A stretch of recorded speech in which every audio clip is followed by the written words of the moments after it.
Hello, જય શ્રી કૃષ્ણ. કેમ છો બધા? આજે મેં બનાવ્યું છે બાફેલા મગનું સલાડ. તો અંદર મેં શું એડ કર્યું છે ચાલો બતાવું. તો અંદર મેં નાખ્યું છે આ કોબી છે, લીલા મરચાં, ટોપરાની છીણ, લીલું ટોપરું છે, આ કોથમરી છે, ડુંગળી છે, ટામેટાં છે અને આ છે મગ આવી રીતે છૂટા જ બાફવાના એટલે સારું લાગે. અંદર તમારે મીઠું અને લીંબુ એડ કરવાનું તો આપણા સ્વાદ પ્રમાણે, અને હા તમારે થોડોક મરીનો પાવડર નાખવો હોય તો તમે નાખી શકો છો.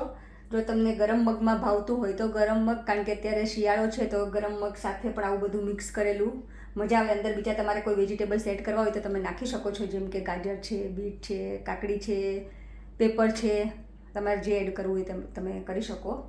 મેં આજે આટલું જ લીધું છે. અને તમને ઠંડા મગમાં આ તો ઠંડુ થઈ જાય પછી બી ખાઓ તો પણ સારું લાગે. તો ક્વિક અને હેલ્ધી રેસીપી. અને તમે કોઈ આવી રીતે સલાડ બનાવો છો તો પ્લીઝ કોમેન્ટ કરજો, અને ના બનાવતા હોય તો આવી રીતે ટ્રાય કરીને અને પછી કેવું બન્યું હતું એ પણ મને કહેજો. Thank you. જય શ્રી કૃષ્ણ.